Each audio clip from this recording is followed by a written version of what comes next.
Gracias, Nancy. Vamos a dar inicio a la primera conferencia. Esta va a ser por medio virtual porque nuestro invitado, el doctor Hugo Cabrera, se encuentra en Zúrich. Él va a hablar de su experiencia ahí.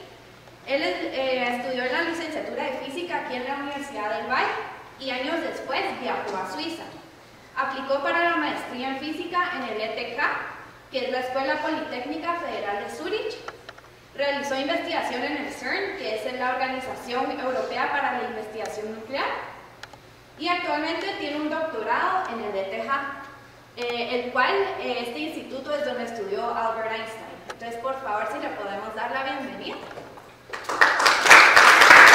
Muy agradecido por la invitación, por el placer poder estar ahí con ustedes de alguna manera y que ustedes estén aquí conmigo. Un abrazo fraternal, Norval. Muchas gracias, Norval, por recordarte de nosotros. Nosotros aquí siempre nos acordamos de ti y en mi caso, de los tiempos de la de Valle.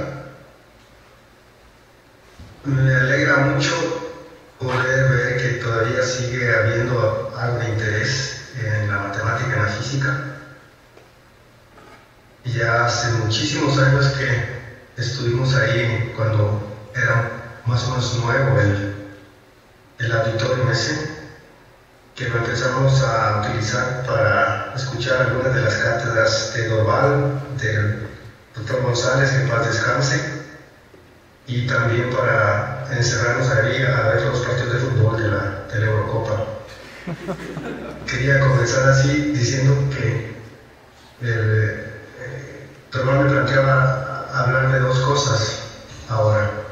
De un tiempecito que estuve trabajando en el CERN hace ya muchos años, y de cómo es el trabajo ahora en el Instituto Tecnológico de Zúrich, que es donde estoy hace casi unos 10 años. Y hablaba del fútbol porque he encontrado que es, al igual que la física, un idioma universal, y esa es una de las cosas que comencé a notar cuando llegué al CERN. Había estado ya un tiempo en la Universidad de Zúrich, y tal vez la cosa más importante que he logrado, que he podido confirmar en todos estos años, y que cada día es algo que igual me motiva, y es que, al igual que en el fútbol, con la física se encuentra uno, hablando de física, se encuentra uno con gente de cualquier parte del mundo, de diferentes culturas, de diferentes orígenes, de diferentes países, de diferentes idiomas, pero al final el idioma de la física, como el del fútbol, son únicos. Tienen sus paradigmas, sus teoremas, sus ideas básicas y también sus misterios, y todos participamos conjuntamente a tratar de resolverlos. Es decir, cuando quisiera comenzar y quizás al final terminar, es la física y la matemática, como yo la he conocido en el CERN y en el instituto, es un proceso colectivo, es un proceso que requiere paciencia, es un camino hacia el conocimiento, como escuché decir que introdujo, pero ese conocimiento solo tiene sentido si uno está buscando resolver problemas que son problemas de todos. Cuando llegué al CERN tenían ahí unos proyectos más o menos nuevos. En ese entonces estaba de moda buscar la materia oscura, esa cosa que a saber qué es, y entonces había varios proyectos que se relacionaban con el tema. Así que yo en el CERN no estuve trabajando directamente con algunos de los aceleradores que hay ahí o con los detectores de partículas, sino que estuve trabajando con un proyecto que se llamaba ARDM, que significa algo así como partículas de materia oscura buscadas en arco-margón.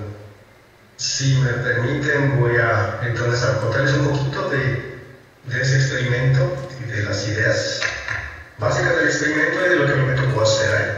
Un poco para ejemplificar cuál es el tipo de actividad que uno, para comenzar al menos, tiene que estar desarrollando en esos laboratorios tan grandes. Una característica del CERN es eso, que es gigante.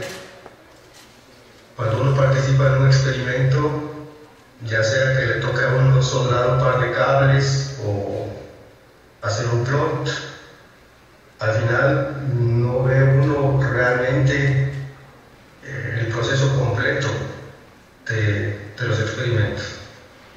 En contraposición a eso, lo que hacemos nosotros en el instituto ahora en el ETH, que es un instituto de física de estado sólido, ahí los experimentos son todos en pequeñas cámaras de vacío, y lo que a uno le toca hacer es algo así como todo, desde pensar en las ideas básicas de la fenomenología, la física del experimento, el diseño de los aparatos que vamos a necesitar para medir, construir estos, soldar, pegar cablecitos y luego hacer las mediciones y al final la evaluación de los resultados si es que se tiene suerte de tener algo.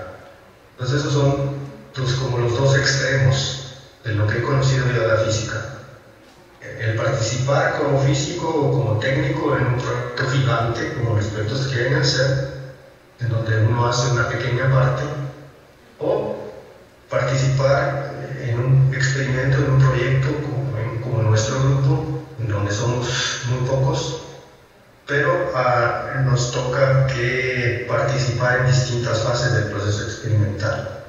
Pienso que eso es algo muy importante que debe aprender uno como científico, es que ubicarse cuando comienza uno a participar en un experimento, es bien importante saber en dónde está uno, qué es lo que se requiere que haga uno y qué es lo que se espera que haga uno y cómo uno debe evaluar la situación para poder aportar al máximo.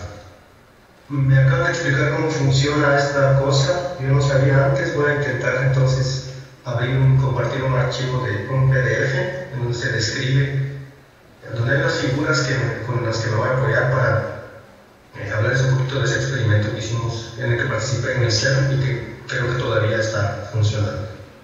Déjenme ver si puedo hacer eso.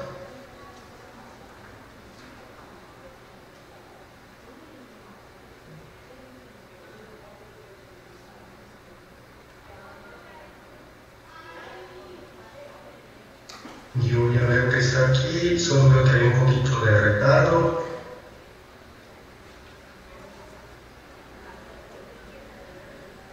Las gráficas ahí. Sí. Quería solo como anécdota mostrarles este paper que se publicó hace unos años, en donde por cosas del destino aparece también mi nombre. Pero esencialmente fue un proyecto dirigido por el profesor Claude Amsler, que era entonces el director del grupo de partículas del CERN. Y yo al final terminé trabajando con él en ese pequeño experimento porque había leído mi tesis, la tesis de licenciatura del profesor Quevedo, Fernando Quevedo, ahí en la librería de la de Valle.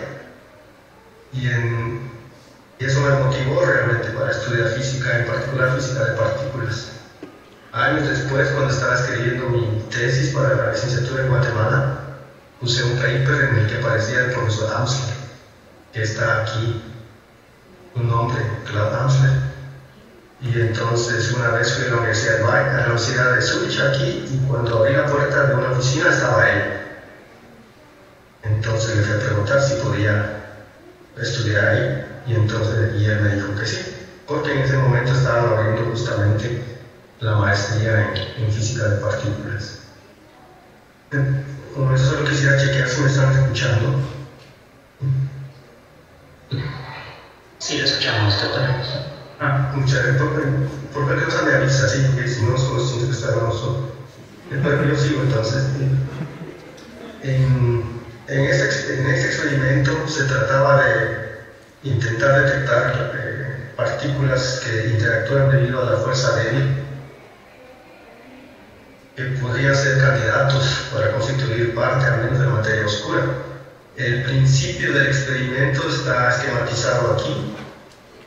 Viene una partícula de esas, representada aquí por la línea roja, colisiona con átomos inertes que serían átomos de argón, gas ahí. Al ocurrir esto, entonces los electrones se ven excitados, cambian a un orbital de energía superior, y cuando regresan emiten luz, pero en frecuencia ultravioleta. La idea es que si se logra eliminar el ruido, todo el background que hay, este sería como un evento único, y si uno detecta eventos de esa naturaleza con ciertas características, entonces uno podría decir que efectivamente hubo unas partículas que llegaron ahí, colisionaron con el gas, y eso originó la detección de fotones ultravioletas. Sería una explicación inequívoca en todo caso. Obviamente, para que ese ruido se pueda disminuir, ese experimento se tenía que instalar en una caverna en Granada, España, si no estoy mal. Pero de toda esa cosa gigante, aquí solo es un esquema, lo que había que hacer era detectar esos fotones ultravioleta. Y había un problema entonces con los detectores, y había que cambiar la frecuencia de los fotones para poder detectarlos a una frecuencia visible. Lo que a mí me tocó hacer fue utilizar una sustancia que se llama tetrafenilbutadieno, que es conocido por las propiedades de cambiar la frecuencia de luz entre luz incidente y la reflejada. Y mi tarea fue algo muy pequeño, pero importante en ese momento para el experimento, fue hacer una pequeña simulación del experimento. Puedo ver en esta gráfica aquí, pero que todavía no llegó, entonces tengo que esperar un poquito. Un poquito más. Un poco de esta aquí, es la figura 7. Allí se puede ver esquematizada la generación, el aparecimiento de un evento señalizado aquí de colisión que envía fotones, y aquí hay una capa evaporada de esa sustancia tetrafenilbutadieno que cambia la frecuencia de onda y la convierte en algo detectable por un fotomultiplicador estacionado aquí. Ahí la paciencia, lo que se requirió fue paciencia para poder encontrar, la idea era encontrar el grueso de la capa óptimo que uno necesita, con la que se necesitaba cubrir después todo el entorno, en la parte interior del receptor, con ese material, para poder obviamente optimizar la cantidad de fotones que uno pudiera detectar acá. Eso había que hacerlo con mucha paciencia, recortando pequeños discos de un material, evaporando, estimando la cantidad de material evaporado, y luego calculando un poco la cantidad de fotones que se podían detectar. Al final, en realidad quiero mostrar eso solo como un pequeño ejemplo de cómo una parte pequeña puede apoyar a un experimento grande, porque logramos tener suficientes datos como para estimar lo que debería ser el grueso de la capa, la cantidad de material que había que evaporar. Yo había tenido la suerte que antes me había puesto a recordar cómo se hacen plots, cómo se hacen gráficas, cómo se pueden hacer fits. Entonces, junto con otros compañeros, se nos ocurrió cómo hacer un fit, un cálculo que pudiera considerar todos los experimentos que habíamos hecho en un solo resultado y darnos una gráfica con la que pudiéramos decidir, bueno, estamos tal cantidad de tetrafenilbutadieno. Al final lo que yo hice en particular con mis materiales no sirvió de nada, porque igual después utilizaron otro material, pero por lo menos el procedimiento sirvió para adquirir un poco de experiencia Obviamente después era un poco decepcionante años después cuando yo vi que sí habían construido el detector gigante y lo habían forrado, lo habían evaporado adentro con una sustancia que nada tenía que ver con el tetrafenilbutadieno, pero igual el hito de la historia es que sí sirvió un poco la metodología desarrollada para estimar la cantidad del otro material que al final se usó en lugar, digamos, originalmente puesto un folio de 3M material y después se usó Tex. La terminología es solo para decir que son cosas a veces un poco complicadas, pero en el fondo las ideas son sencillas. ¿Qué quiero decir con esto? Ahí lo importante fue poder tener paciencia para sentarse y repetir un experimento como se hace o se hacía menos en los laboratorios de análisis cuantitativo con la licenciada Margarita Cele, me recuerdo yo, con una metodología muy precisa, y después poder entender rápidamente las herramientas que se usaban ahí, como MATLAB, como Root, para hacer las gráficas, porque uno tiene que producir algo y con ese algo tiene que ir uno con el encargado de la investigación y así se va avanzando. Entonces era importante poder saber hacer algo muy concreto, pero con mucha paciencia para que tenga un resultado.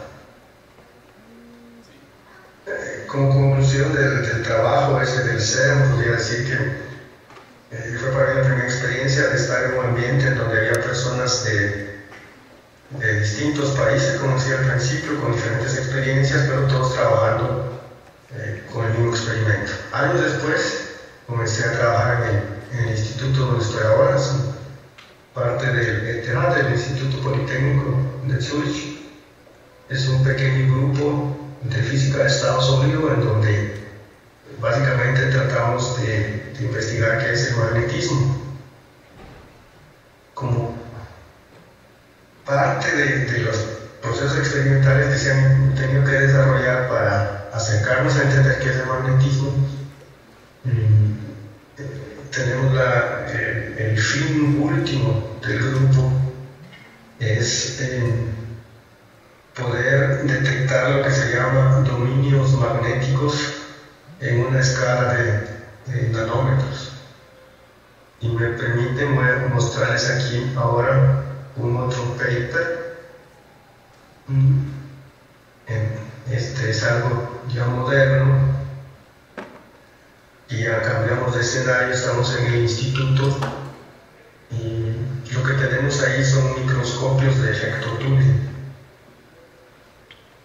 Voy a intentar muy rapidín explicar. En un microscopio de efecto túnel se analiza una superficie que está aquí marcada con un tip, que es un pequeño alambre muy puntiagudo con un diámetro al final de unos 3-4 nanómetros, y cuando se hace circular sobre la superficie uno mide el voltaje o la corriente.